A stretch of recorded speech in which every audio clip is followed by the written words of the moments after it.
Well, hi, friends. Pro-life leader Frank Pavone here, and I'm bringing you my daily diary segment. Once again, I'm going to tell you what I did on the 26th, 27th, and 28th of January of the year 2025. And I love bringing you these daily diaries. I've told you many times before. I love my work. I don't have any of the slightest lack of, not the slightest bit less enthusiasm for this work today as I did on the first day that I ever did it. And I'm just waiting for, and I hope you don't mind me saying this every once in a while.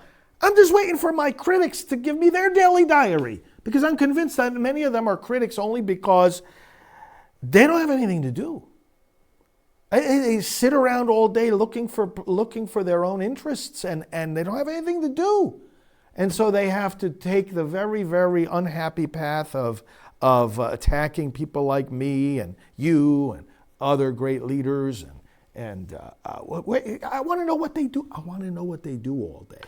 I'm not in any way hesitant to tell you what I do all day, not only because I love doing it, but because I know that it is what you, maybe there's a couple of exceptions here and there, people that not, because they have nothing better to do, they just look to criticize us and they come on with bad intent. But you come on because you love this work too. We're defending life. All right, let's get down to the nitty gritty here. Sunday the 26th, I was flying across the country.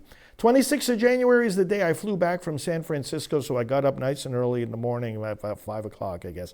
Went to the airport in San Francisco, got a plane directly to Orlando, and I worked the whole flight.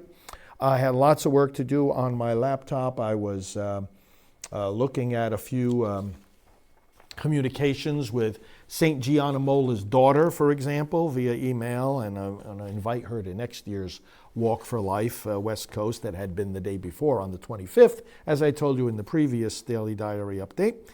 Had to do some approvals of appeal letters going out for Priests for Life, some trip planning, looking ahead to upcoming travels, and our friend Dr. Ney unfortunately passed away, Dr. Philip Ney, and I was doing some communicating with his family.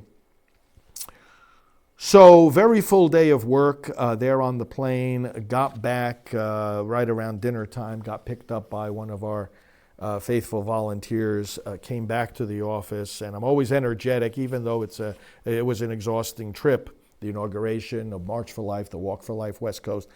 But when I get back into the office after having been away a long time, I'm re-energized immediately because I see different things that have to be picked up on or papers that have to be read. So I did some work in my office and then went to bed. Monday the 27th, up early, organizing all kinds of items that I brought back from the trip, following up with staff on various people I met during the trip, and work on my laptop regarding upcoming media, travel plans, and what we call the 115 Forum. That meeting then was the next thing we had to turn our attention to, the big leaders meeting, which we conducted here at our office, and you'll hear more about that in the days to come. But I did work at my desk and reconnected with my staff, and then in the late morning had a visit from some good friends of our ministry who wanted to introduce me and Janet, our executive director, to some new friends of our ministry. So we gave them a tour of the facility, and then we went out for a very nice lunch at a nearby restaurant on the water.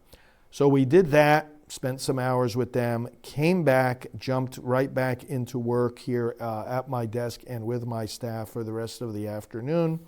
Reconnected with our executive director at about 6 o'clock for some evening updates, and then at 8 o'clock had a travel meeting with our travel coordinator who works off hours, and it's actually helpful for us evenings, weekends, where we can connect with him. Tuesday the 28th, another day here at the office, where we started out with, after some early morning work, and I had to do work at my desk regarding approval of appeals, opinion pieces to be written, trip work, upcoming travels, the Priests for Life newsletter, a debrief, preparing for the debriefing with the Silent No More ladies and men, legal updates, that's our legal defense of the unborn, branch of our ministry. It's called Legal Victories for the Unborn. Some communication with attorneys about that. We're defending pro-life laws, defending pro-lifers in court, etc. And then some work on some prayer booklets.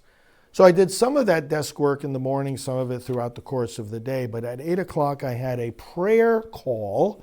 You know, we have lots of these prayer calls that go on, and I was involved and privileged to lead this particular prayer call and update the participants in, after just a week of the Trump administration, update the participants in this prayer call about so many of the executive actions he took right away to bless and help and advance the pro-life cause. So that was at 8 a.m. It was about 40 minutes. Connected with staff, we had our morning briefing, and then less than an hour later at 9:30, I was on again via Zoom on a podcast with Lauren Green. Lauren is a very good religion editor for Fox News, and she interviewed me. I enjoyed that interview very much. More desk work then after that, and then at 11:30, another interview. This time I was interviewing the guest, right here where I'm sitting now, Jared Ellis. He's an attorney. And you know Dr. Alveda King, who's worked with us for many, many years. Well, he's her son, one of her children. And so he has a successful legal career. He is a great advocate for the unborn. I was with him at some events in Washington during the days of the March for Life, and we had a great discussion for one of our programs. Had a quick lunch, had an update meeting at 2:30 with our executive team, and then welcomed another visitor to the office. It's great when people are able to stop by and see us. Let's see, what did I have to do then? Just a lot of other work together with our video team. We videotaped a lot of things in Washington, and so I'm in communication with them about the deployment, editing and deployment of those videos. So lots of staff meetings and related stuff like that. The rest of that afternoon at 5 o'clock, a meeting with our executive director regarding the upcoming leaders meeting. Very, very important. We bring together the national pro-life leadership. And speaking of that, I had some dinner, and then at 8 o'clock, a national Zoom call with the Silent No More membership. It lasted a little over an hour, actually, where we did a debriefing of our activities in Washington, D.C. the previous week and in San Francisco the previous weekend.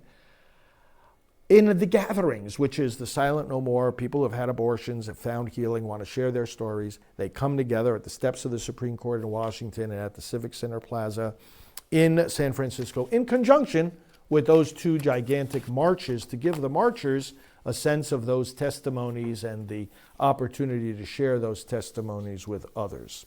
That's what I did, January 26, 27, 28 of 2025.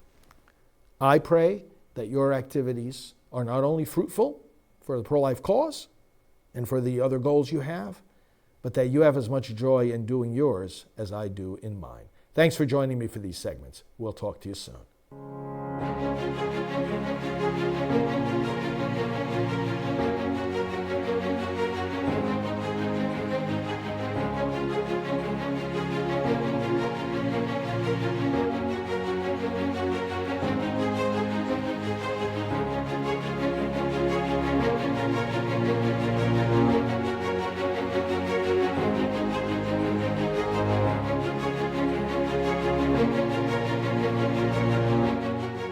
Hi, this is Dr. Teresa Burke, the founder of Rachel's Vineyard and pastoral associate of Priests for Life. One of the key factors that impacts the relationship between a man and a woman is whether either of them had suffered the loss of a child in a previous abortion. These abortions affect a person's ability to bond with their partner or their future children. It affects their ability to trust, to make decisions, and to even have a physical intimacy. Abortions affect one's self-esteem, one's view of God, and one's overall physical and psychological health. For this reason, the question of previous abortions should be discussed by couples before they marry. And likewise, those who work with couples preparing for marriage should gently raise this question during the preparation and urge the couple to discuss this with one another. There is nothing healthy about keeping a past abortion secret, because even secrets can cause real damage.